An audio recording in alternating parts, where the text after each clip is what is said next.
Your brain processes more information, navigates more stress, and carries more invisible weight in a single day than your ancestors did in a lifetime. When that pressure peaks, we look for a lifeline. We reach for things we can see and measure to provide a sense of control, whether political figures, economic safety nets, or personalized self-help routines. But economic markets correct. Political leaders disappoint. Self-help routines eventually lose their edge. When these pillets crack, the emotional floor drops out. We are asking temporary, fragile structures to provide a level of security they weren't designed to maintain. This mismatch creates a cycle of exhaustion. This study Bible identifies the central tension of Psalm 146. The help of man is temporary and unstable, while the help of God is lasting and complete. Verse 3 warns, "Do not put your trust in princes, in mortal men, who cannot save." In the ancient world, a prince held the keys to social and physical security. Today, that translates to any human power structure, technology, or person we look to for rescue. This creates a mechanical problem. The stability of a ship depends entirely on what its anchor is hooked into. A heavy iron anchor provides no security if it is dropped into loose sand. Chronic anxiety is the natural psychological result of tying our deepest hopes to anchors that are destined to break. Verse 5 presents a different strategy, stating, "Blessed is he whose health is the God of Jacob." The text describes praise as an active psychological tactic. It functions by intentionally re-anchoring your attention. The commentary explains the first function of praise is to move the mind away from immediate problems and toward a higher power. Point 4 highlights that this act lifts our perspective from earthly to heavenly. Acknowledging God's attributes pulls focus out of the immediate crisis. When the ground is shaking, staring at the cracks does not provide stability.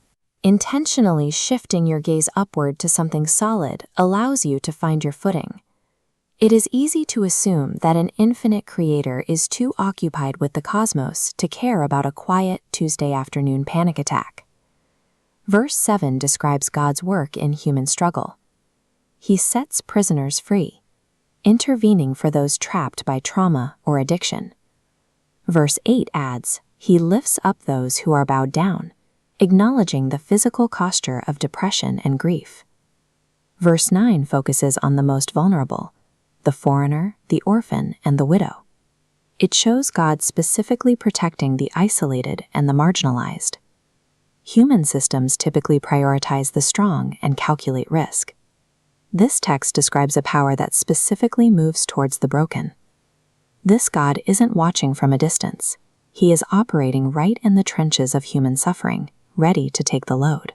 Trusting God's control does not require the suppression of difficult emotions or a pretense that everything is perfect. If the promise is that God lifts up those who are bowed down, then the text expects us to experience moments where we are crushed by the weight of life. It gives us permission to be honest about that state. These are not modern self-help ideas. As shown in these ancient manuscript fragments, this truth has been preserved and relied upon for thousands of years through every single kind of human crisis. Faith incorporates the messiness of human emotion.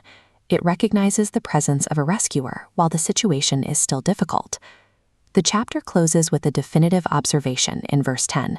"The Lord reigns forever, for all generations." Verse 10 presents a practical shift in responsibility. If an eternal power maintains control over every generation, the requirement for us to manage the outcome of every situation disappears. Identify one specific burden that has been keeping you up at night. You don't have to carry it alone.